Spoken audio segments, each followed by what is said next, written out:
नमस्कार दोस्तों, आप देख रहे हैं आईएमपी ज्ञान। दोस्तों, उस रात का सन्नाटा आज भी इतिहास की दीवारों से टकराकर गूंज उठता है। अफगानिस्तान की उस धरती पर जहां कभी महाशक्तियां आई और मुंह की खाकर लौट गई, उसी जगह पर उस रात कुछ ऐसा हुआ जिसने पूरी दुनिया के शक्ति संतुलन को हिला दिया। आसमान में छाई अंधेरी रात, ठंडी हवाओं में फैली बारूद की गंध और बगराम एयरबेस की रनवे पर तिरंगे की झलक।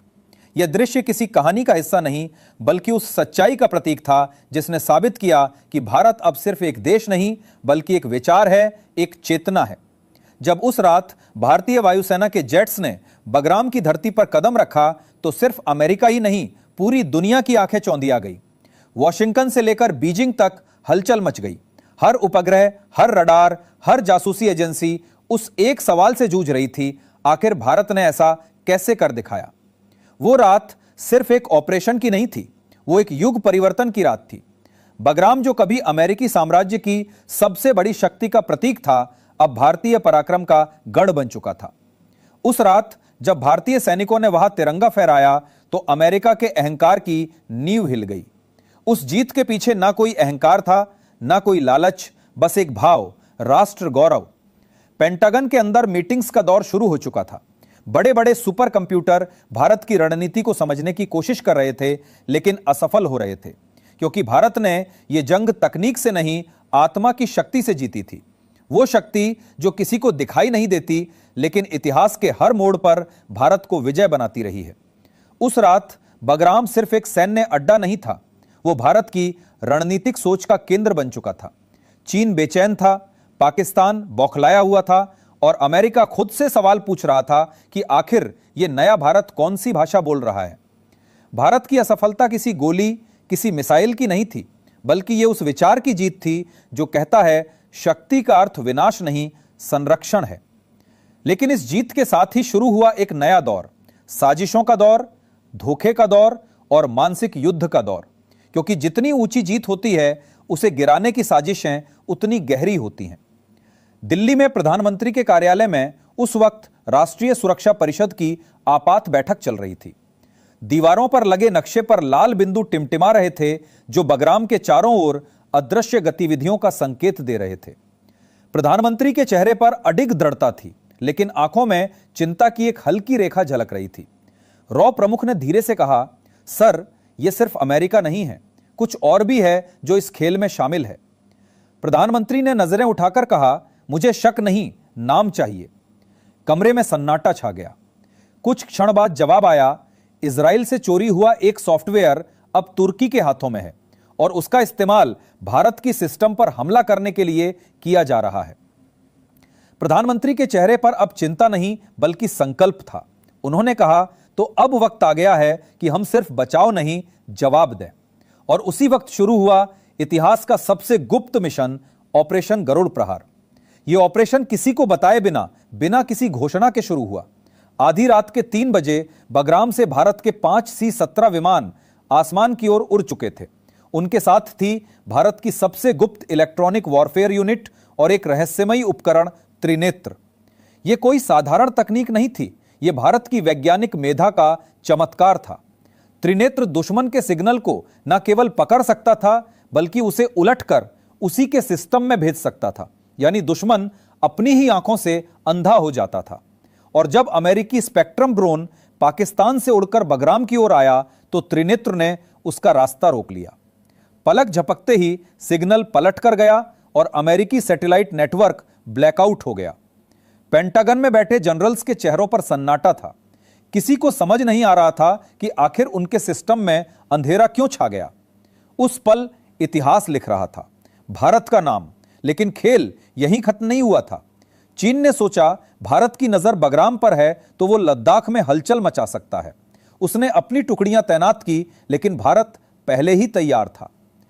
लद्दाख की घाटियों में उड़ते हमारे स्वदेशी ड्रोन हर हरकत रिकॉर्ड कर रहे थे। अगले ही दिन संयुक्त राष्ट्र में भारत ने वो फुटेज पेश किए। पूरी दुनिया ने देखा कि चीन की चाल फिर नाकाम हो गई। पाकिस्तान भी वही पुरानी गलती दोहरा रहा था। उसने सोचा भारत फंस जाएगा, लेकिन भारत की सैटेलाइट नेत्र उसकी हर हरकत देख रही थी।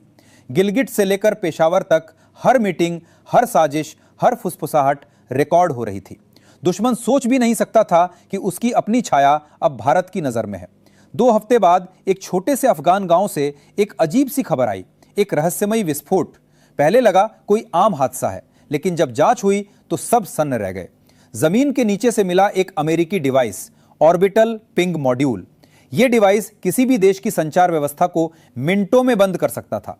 भारत ने उसे जब डिकोड किया तो सच सामने आया। यह डिवाइस भारत को नहीं, तालिबान को फंसाने के लिए लगाया गया था, ताकि बगराम में भारत की मौजूदगी को अवैध साबित किया जा सके। मतलब अमेरिका फिर वही पुराना खेल खेल रहा था, पहले अराजकता फैलाओ, फिर शांति के नाम पर कब्जा करो। लेकिन इस बार भारत उनकी चाल समझ चुका था। भारत ने संयुक्त राष्ट्र में सबूतों के साथ फुटेज दिखाए। अमेरिकी एजेंट पाकिस्तान की मदद से वो डिवाइस लगाते हुए पकड़े गए। यह दृश्य देखकर संयुक्त राष्ट्र के हॉल में सन्नाटा फैल गया। अमेरिका को पहली बार झुकना पड़ा, उसकी विश्वसनीयता पर सवाल उठे और उसी दिन भारत को प्रस्ताव मिला सुरक्षा परिषद की स्थायी सदस्यता का। यह भारत की कूटनीति का सबसे बड़ा क्षण था। दुनिया अब भारत की आंखों से भविष्य देख रही थी, लेकिन अमेरिका अभी टूटा नहीं था।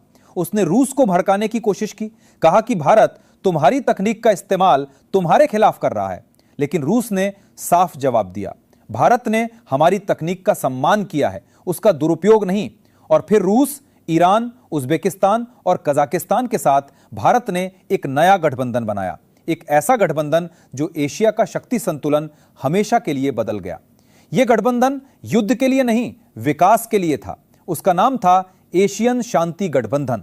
इस गठबंधन ने साफ कर दिया कि अब दुनिया का भविष्य एशिया के हाथों में है। उधर अफगानिस्तान में एक नई सुबह जन्म ले रही थी। बगराम के रनवे पर जहां कभी बमों की आवाज गूंजती थी, अब वहां भारतीय डॉक्टरों की हंसी सुनाई दे रही थी। वहां के बच्चों के हाथों में अब पत्थर नहीं, किताबें थी। भारत ने न सिर्फ एक देश को पुनर्जीवित किया, बल्कि एक नई सोच को जन्म दिया, शांति के साथ विकास। अस्पतालों में इलाज, स्कूलों में शिक्षा और सड़कों पर सुरक्षा, ये सब भारत की उपस्थिति का परिणाम था। अफगानिस्तान अब भारत का भरोसेमंद मित्र बन चुका था।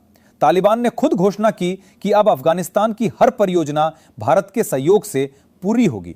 और यही वो पल था जब दुनिया ने समझा भारत हथियार से नहीं, विचार से जीतता है। पर जैसे जैसे भारत की सफलता बढ़ी, वैसे वैसे कुछ देशों में बेचैनी भी बढ़ी। अमेरिका की मीडिया में रिपोर्ट आने लगी, भारत अब अमेरिका की बराबरी कर रहा है।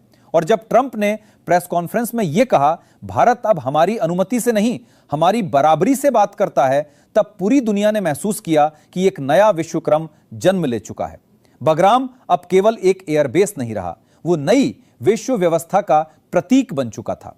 भारत ने दिखा दिया कि शक्ति का अर्थ विनाश नहीं, संरक्षण और सृजन है। अब अमेरिका की फाइलों में लिखा था, भारत ने हमें वहां हराया जहां हमने कभी हार की कल्पना भी नहीं की थी। लेकिन दोस्तों, कहानी यही खत्म नहीं हुई, क्योंकि जीत जितनी चमकदार होती है, उतनी ही गहरी होती है उसके पीछे की साजिशें। बगराम की जीत ने जितने दुश्मनों के होश उड़ाए, उतनी ही डर की लहरें उनके दिलों में दौड़ गई। दिल्ली से लेकर काबुल तक अब चुप्पी में भी हलचल थी। हमारे खुफिया अधिकारी अब सिर्फ बगराम की सुरक्षा नहीं, बल्कि पूरे क्षेत्र की रणनीतिक निगरानी कर रहे थे। दुश्मन अब सीधी टक्कर नहीं चाहता था, वो पर्दे के पीछे से धोखे और प्रलोभन के जरिए हमला कर रहा था। लेकिन भारत अब बदल चुका था। अब वो केवल जवाब नहीं देता था, बल्कि हर चाल को पहले से भांप लेता था। हमारे वैज्ञानिकों और रणनीतिकारों ने मिलकर एक नया मंत्र दिया, सच्चा असलामतीकरण तब होता है जब मदद हथियार नहीं, विकास बनकर दी जाती है। और इस सोच ने दुनिया को बदल दिया। बगराम के बाहर जो स्कूल बने, वो सिर्फ इमारतें नहीं थे, वो उम्मीद के घर थे। सड़कों पर जो बच्चे खेल रहे थे, वो भारत के विश्वास का प्रतीक थे। जब उन बच्चों ने पहली बार किताबें खोली, तो अफगानिस्तान की मिट्टी मुस्कुरा उठी। अस्पतालों में दवाइयों की खुशबू बारूद की गंध को मात देने लगी। और भारत ने साबित किया कि असली जीत वो होती है जो इंसानियत के चेहरे पर मुस्कान लाए। धीरे धीरे बगराम से उठी ये लहर पूरी दुनिया में फैल गई। अंतर्राष्ट्रीय मंचों पर दस्तावेज पेश हुए। किसी भी विदेशी हस्तक्षेप को किसी भी देश के भविष्य में स्थान नहीं मिलना चाहिए। यह विचार भारत ने बोया था और अब वही पूरी दुनिया का सिद्धांत बन चुका था। पेंटागन में जहां पहले हथियारों की चर्चाएं होती थीं, अब वहां मानवता की बातें हुए गाड़ दी थी। ताकत का अर्थ अब बदल चुका था। अब दुनिया जान चुकी थी, असली शक्ति वही है जो संरक्षण दे, ना कि विनाश। भारत ने पुराने दुश्मनों को दोस्त बना दिया, हिंसा की जगह सहयोग की नीति अपनाई और मानवता को अपना सबसे बड़ा हथियार बना लिया। अब दुनिया का हर कोना भारत को एक नई दृष्टि से देख रहा था। बगराम अब इतिहास की किताबों में नहीं, लोगों के दिलों में बस चुका था। वहां के आसमान में उड़ते विमानों पर तिरंगा झिलमिला रहा था, बच्चों की हंसी हवा में गूंज रही थी और डॉक्टरों की मुस्कान नई उम्मीदें बिखेर रही थी। और इस तरह बगराम की वो रात जिसने कभी दुनिया को हिला दिया था, अब एक ऐसी सुबह में बदल गई जिसने दुनिया को जोड़ दिया। वो रात जब भारत ने अदृश्य दुश्मनों को हराया, वो सुबह जब भारत ने अदृश्य उम्मीदों को जन्म दिया। भारत ने साबित कर दिया, कोई भी ताकत चाहे कितनी भी बड़ी क्यों ना हो, भारत को पराजित नहीं कर सकती, क्योंकि भारत तलवार से नहीं, विचार से जीतता है। तो दोस्तों, अगर इस कहानी ने आपके अंदर भी वही गर्व जगाया है जो हर भारतीय के दिल में है, तो इस वीडियो को लाइक करें, चैनल को सब्सक्राइब करें और टिप्पणी में लिखें जय हिंद। क्योंकि भारत सिर्फ एक देश नहीं, वो एक विचार है, एक ऐसा विचार जो कहता है जिसे सच और साहस का साथ मिल जाए, उसे कोई पराजित नहीं कर सकता। जय हिंद।